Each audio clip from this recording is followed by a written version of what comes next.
नमस्कार साथियों, मैं डॉक्टर हृदय चौधरी। आप सभी का स्वागत है मेरे यूट्यूब मंच पर।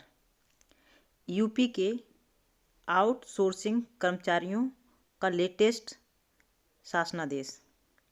इस वीडियो के माध्यम से हम आपको यूपी के सभी आउटसोर्सिंग कर्मचारियों व संविदा कर्मियों के लिए सरकार द्वारा जारी नए शासनादेश जैसे कि पदों पर नियुक्ति, वेतन वृद्धि, मानदेय सूचना, इन सब के बारे में चर्चा करेंगे।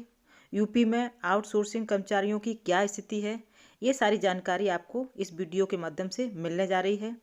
अपनी बात शुरू करें, आप तक पहुंचाएं, उससे पहले एक रिक्वेस्ट है कि चैनल को अगर अभी तक सब्सक्राइब नहीं किया है तो चैनल को आप लोग सब्सक्राइब कर लीजिएगा और वीडियो को लाइक एंड शेयर करें। आपकी जितनी भी समस्या हैं उन सभी को लेकर इस वीडियो के माध्यम से आप तक सूचनाएं पहुंचती रहेंगी। तो चलिए वीडियो शुरू करते हैं। उत्तर प्रदेश सरकार द्वारा विभिन्न विभागों में लाखों की संख्या में आउटसोर्सिंग कर्मचारी कार्यरत हैं। समय समय पर सरकार वेतन वृद्धि, स्थायीकरण, नियमों में बदलाव, नई भर्ती आदि से संबंधित सूचना प्रकाशित करती रहती है।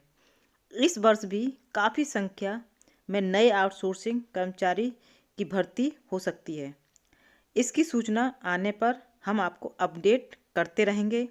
नए शासनादेश के अनुसार उत्तर प्रदेश सरकार ने निर्णय लिया है कि आउटसोर्सिंग कर्मचारियों को मनमाने तरीके से एजेंसियां नहीं निकाल सकेंगी। उन्हें निकालने से पहले संबंधित विभागों से अनुमति लेनी होगी। साथ ही हर माह की तय तारीख पर उन्हें मानदेय देना अनिवार्य होगा। आउटसोर्सिंग कर्मचारियों के शोषण और अवैध कार्रवाई को रोकने के लिए उत्तर प्रदेश सरकार आउटसोर्स सेवा निगम बनाने की तैयारी कर रही है, जो नियुक्ति से बर्खास्तगी तक की प्रक्रियाओं को में दखल देगा। यानी कि आउटसोर्स सेवा निगम बनाया जाएगा, जिसमें नियुक्ति से लेके और आपको अगर वहाँ से हटाया गया है तब तक की सारी प्रक्रिया में दखल देगा ये आउटसोर्स सेवा निगम। सिंचाई विभाग के आउटसोर्सिंग कर्मचारियों जिनमें नलकूप चालक, सींचपाल, जिलेदार, सींच पर्यवेक्षक, ट्यूबवेल टेक्नीशियन, संवर्ग की न्यूनतम वेतन नियमावली 1 माह के भीतर जारी की जाएगी। इसके अलावा विभागीय बैठक में लैब टेक्नीशियन, डिप्लोमा फार्मासिस्ट व ऑप्टोमेट्रिस्ट के वेतन से जुड़ी मांगों या समाधानों का निस्तारण से पहले करने का वादा किया गया है। कर्मचारियों की छुट्टी लेने की स्थिति में 10 दिनों का LTC नगद देने के बारे में भी सरकार विचार करेगी। लखनऊ स्वास्थ्य विभाग के अंतर्गत काम कर रहे आउटसोर्सिंग कर्मचारियों से जुड़ी हाल ही में एक ताज़ा अपडेट आई है कि 1 अप्रैल 2024 से लागू हुए वेतन वृद्धि के बाद आउटसोर्सिंग कर्मचारियों का न्यूनतम वेतन 10,000 रुपये प्रति माह हो गया है। कुछ कर्मचारियों ने वेतन वृद्धि को अपर्याप्त बताते हुए विरोध प्रदर्शन किया है और 25,000 रुपये प्रति माह न्यूनतम वेतन की मांग की है। आपको बता देना चाहेंगे कि आउटसोर्सिंग कर्मचारियों के नियमितीकरण की मांग अभी भी जारी है। सरकार ने इस मुद्दे पर विचार करने का आश्वासन दिया है, लेकिन अभी तक कोई ठोस कदम नहीं उठाया गया है। कर्मचारियों की सुरक्षा सुनिश्चित करने के लिए स्वास्थ्य विभाग ने उन्हें उचित सुरक्षा उपकरण और प्रशिक्षण प्रदान करने का वादा किया है। साथियों, उत्तर प्रदेश सरकार आउटसोर्सिंग कर्मचारियों के लिए कई नई व अच्छी खबरें हैं कि सरकार संविदा कर्मियों के चयन, स्थायीकरण, मानदेय आदि का भरोसा देने के लिए नई आउटसोर्सिंग नीति लाने जा रही है। इसका ड्राफ्ट व नियमावली पर कार्य चल रहा है। जल्द ही राज्य सरकार द्वारा इसकी आगे की सूचना मिलने की उम्मीद है।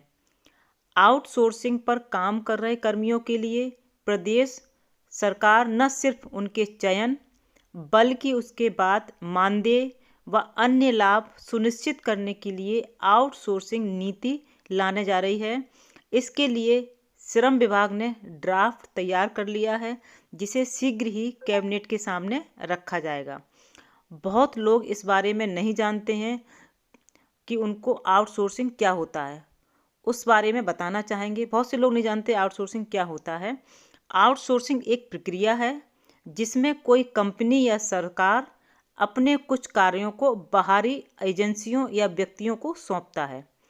इसका मुख्य उद्देश्य लागत कम करना, विशेषज्ञता का लाभ उठाना और संसाधनों का बेहतर उपयोग करना होता है।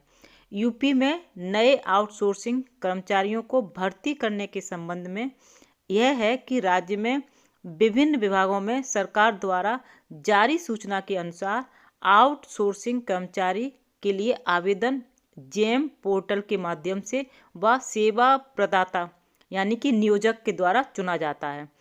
भर्ती पाने के लिए आवेदक को यूपी सेवायोजन पोर्टल, नोट कर लीजिए, sevayojan.up.nic.in पर अपना अकाउंट बनाएं। इसके बाद सत्यापन जिला या मुख्यालय स्तर पर संबंधित अधिकारियों द्वारा किया जाएगा। सेवायोजन पोर्टल से जेम पोर्टल के इंटीग्रेशन के बाद वेरिफिकेशन का काम ऑटोमेटिक API के माध्यम से हो जाएगा। अब सेवा प्रदाता एजेंसी द्वारा पहले से कार्यरत कर्मियों को समाहित करते हुए नई रिक्तियों की जानकारी दी जाएगी। इसके बाद इच्छुक अभ्यर्थी भर्ती के लिए आवेदन करेंगे। अभ्यर्थियों का अंतिम रूप से चयन शैक्षिक योग्यता, अनुभव और इंटरव्यू के आधार पर किया जाएगा। अगर आप कहीं इसमें सिलेक्शन हो जाता है, अकाउंट बना लेते हैं और फिर आपको जो चयन होगा, जिस भी क्षेत्र में आप जाना चाहते हैं उसमें आपका अनुभव कैसा है और वो इंटरव्यू में सारा कुछ पूछा जाएगा, तब आपका उसमें चयन होगा। अब बात आती है यूपी में आउटसोर्स कर्मचारी पक्के होंगे। हाँ, यूपी में आउटसोर्स कर्मचारियों को स्थायी नौकरी मिलने की उम्मीद है। साल 2025 को इस मकसद के लिए संकल्प वर्ष घोषित किया गया है। याद रखिएगा साथियों, इसलिए संकल्प वर्ष घोषित किया गया 2025 को। आउटसोर्स कर्मचारियों को स्थायी नौकरी दिलाने के लिए सरकार ने ये कदम उठाए हैं। ध्यान से सुनिएगा। आउटसोर्स कर्मचारियों की सैलरी में कम से कम 15% और ज़्यादा से ज़्यादा 30% तक की बढ़ोतरी की जाएगी। आउटसोर्स कर्मचारियों के लिए पेंशन योजना की व्यवस्था की गई है। आउटसोर्स कर्मचारियों के लिए चयन आयोग का गठन किया गया है। आउटसोर्स कर्मचारियों की नियमावली बनाई गई है। आउटसोर्स कर्मचारियों के लिए एक विशेष सोशल मीडिया ग्रुप बनाया गया है। आउटसोर्स कर्मचारियों के लिए सदस्यता अभियान चलाया गया है। आउटसोर्स कर्मचारियों के लिए स्थायी नौकरी पाने की शर्तें। 3 साल तक लगातार काम करने वाले आउटसोर्स कर्मचारियों को स्थायी नौकरी का अवसर दिया जाएगा। आउटसोर्स कर्मचारियों की श्रेणियां तय की गई हैं, जैसे कि अर्धकुशल, कुशल, डिप्लोमा, तकनीकी और डिग्री धारक। तो इस आधार पर नौकरी पाने की शर्तें हैं आउटसोर्स कर्मचारियों को, जो कि इंटरव्यू के माध्यम से और आपने जो साइट दी है उस पर आपने अपना अकाउंट बनाया है, इसके आधार पर आपका सारा कुछ होने जा रहा है।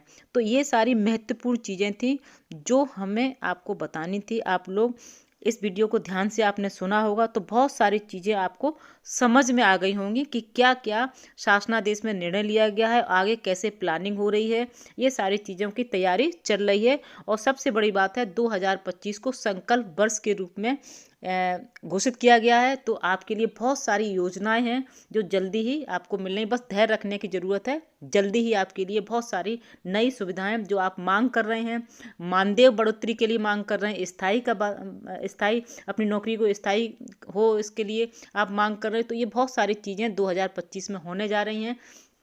और मेरी ढेर सारी शुभकामनाएं हैं कि आपकी सारी इच्छाएं पूरी हों जो आप सरकार से उम्मीद लगाए बैठे हुए हैं। और यूपी में आउटसोर्स कर्मचारी होंगे पक्के, इसके बारे में भी आपको मैंने बहुत सारे पॉइंट आपको बताए हैं कि किस तरह सरकार प्लानिंग कर रही है।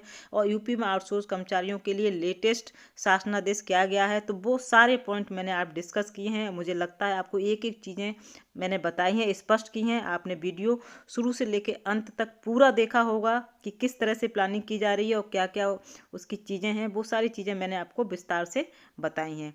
इसी के साथ जय हिंद, जय भारत।